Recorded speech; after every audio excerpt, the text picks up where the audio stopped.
Welcome to Marvelicious Toys. We bring you news and reviews of Marvel toys, statues, and more. Because not all Marvel collections can be bagged and boarded. They're not just toys, they're Marvelicious. So Comic-Con, Hot Toys booth. Yep. They showed so much there that we hadn't seen before. Maria Hill, some Iron Man stuff, Veronica, so many items. Yet, we come home, and the week after, or within 2 weeks, they put up 4 new Hot Toys, none of which were at Comic-Con. They don't have to show us things anymore. They just put them up, get them out there. This might be one that you buy now and you receive it before there's another big show, and it never makes its way to a display at a show. Possibly, but I am honestly surprised that at the show they didn't have Ant-Man and Antony. Maybe because it's a spoiler for the movie? But they had the Hasbro toy on display with Antony. I'm guessing? Yeah, it is weird that they didn't have it out. Maybe they did and we just didn't see it. Maybe it's that small. Well, no, it is not 1/6 scale. It is bigger than 1/6 scale because otherwise it would literally be the size of a fly. Actually, it would be 1/6 the size of a fly. This is 4 inches. If this were 1/6 scale, that would be one prehistoric dinosaur-looking fly. 2-foot fly coming at you.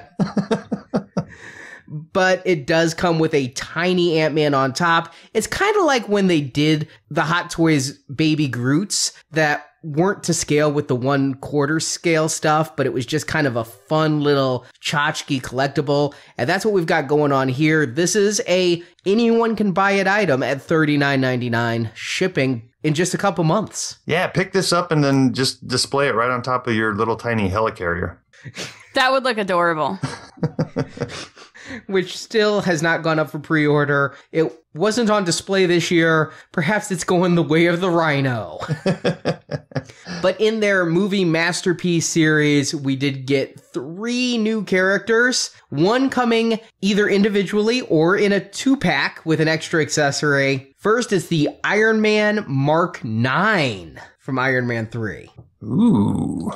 This is a really cool armor. It harkens back to like the Mark III where it's mostly red, a little gold, got the circular arc reactor. I don't know that if you're picking and choosing, it's a must-have because it is so similar to the Mark III, but there are definite differences in the mold, in the sculpt, different shoulder accessories that show kind of like bank of missiles that it could fire. Oh yeah, no, I mean it's plenty different. There's a lot of tiny little things going on here that make it very unique. But at the end of the day, it is another gold and red Iron Man suit. Yeah, I see a lot of differences in the sculpt and the lines around the groin and things, but if you're an average Iron Man fan, you probably could look at this and not realize it's that much different from the 3 or the 4. But the other figure that came out as part of that 2-pack or on its own, so Justin, we know you have a no loafers policy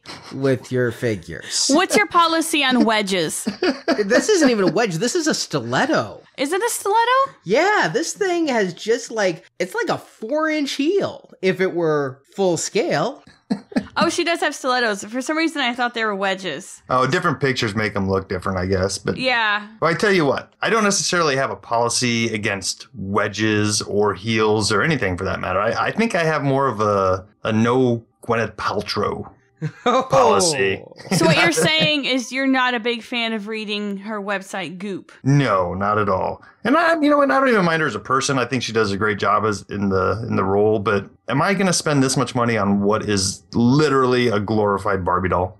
It does kind of look like Barbie, doesn't it? Like in realistic proportions. Yeah, it does.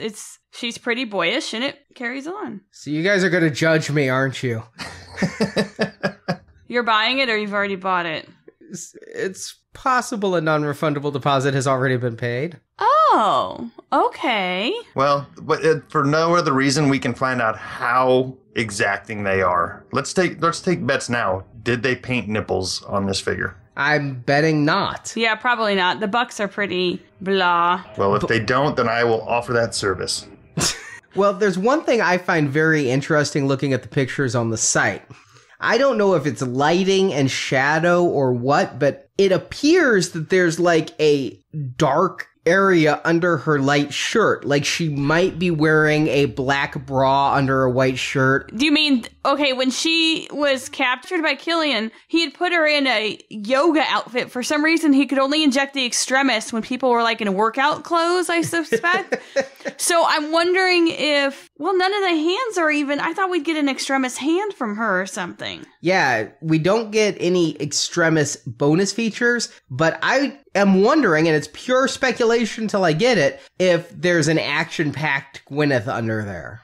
I don't know that they could fit yoga pants underneath those black jeans, though. But the fact that she comes with barefoot feet, and she was barefoot when she was extremis powered and all of that, plus you get her in the Iron Man helmet and alternate head, and having the Iron Man arms, so you can recreate the poses from when the Mandarin's people were missiling Tony's house. Yeah, I mean, I think you're pretty close to being able to recreate the extremis version of her. Like you said, it looks like she has like a sports bra on under that blouse. And I don't necessarily know she needs yoga pants. Those look like stretchy black pants. Yeah, they do, now that I look at it. There's a weird zipper on them, but it doesn't look like jeans. It looks like it could be those pants. I thought they looked like jeans. I zoomed in. Okay, well, there you go. I gotta say, it's not the world's best likeness Hot Toys has ever done, though. No, it really does not have that pained, bitchy expression that Gwyneth Paltrow has on every picture I see of her. She seems to be staring past you rather than at you. So it's exactly like Gwyneth. I think they nailed her likeness a little bit more on the helmeted version, though. The helmeted version looks better. More accurate, anyway. Yeah, maybe it's something with the hair. I don't know. It's that light reddish hair that they have and with the bangs and everything. But I wanted the Mark 9 anyway. It had the exclusive light up helmet accessory, and I own Abigail Whistler, and she needs to hang with another non-powered sidekick. Of course. What's the difference in price? So what are you essentially paying for the Pepper Potts? Pepper Potts is available on its own, but if you want the Mark 9, you've got to get this set. And the difference there, Pepper is $225, and that makes the Mark 9 $215. So I think that makes a good value for the Mark 9. You should get 8 of them. I don't think I'll get 8, first of all, because I'll have Marks 1 through 8. But second, I did order another Hot Toys Iron Man armor that went up for order. It was kind of pretty. It had a Sideshow exclusive accessory. I'm talking about the Mark 40, the shotgun armor. See, now this is one that kind of gets me interested because it's not just another red and gold armor. This one looks unique. And the helmet is so unlike most other Iron Man ones. It's like it's got a visor on, and the way the chin closes, it looks so radically different. I think the mask is rather scary. It looks kind of like a character from Mortal Kombat or something. Maybe like Vega from Street Fighter. Like a bad person. Oh, yeah, I can see that. Yeah, this looks like it has some cool features going on. Like there's a battle damage torso, and I'm not quite sure how that works. Is it a piece that you take off the whole front end and exchange it with this one? Oh, no, I see. Look, yeah, there's 4 or 5 parts there to make that battle damage section. And it's melty like Extremis hit it. I mean, kind of cool. And the exclusive is a Python minifigure. We saw that before where they did a couple minifigures with an Iron Man. It makes me wonder if we're never going to get the Python in full 1/6 scale, and we just have to have it as a tiny accessory in the background. But I picked up the shotgun with the Python. And this is just the start. Over in Singapore at Anacom, they showed 3 more Hot Toys figures. They are making Quicksilver, so all the people who are like, they made Pepper Potts but no Quicksilver. Okay, they're making Pepper Potts and Quicksilver.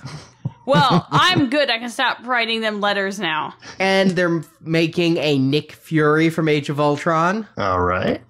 And they finally, once again, showed Drax. I know a lot of people were worried about Drax, the only Guardian not up for pre-order. Something seemed weird with that, but Drax was out in their booth, so we can expect to see him coming at some point. We saw a preview before there was any Guardians Hot Toys announced that had Drax in that photo. Remember that little snapshot that somebody had posted?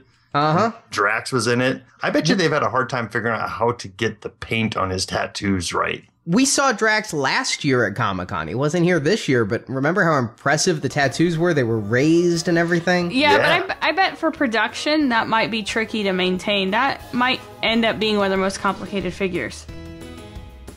Thanks for watching this video. You can see full episodes of Marvelicious Toys with more collecting news and reviews at marvelicioustoys.com. We also have thousands of toy and collectible photos in our photo gallery.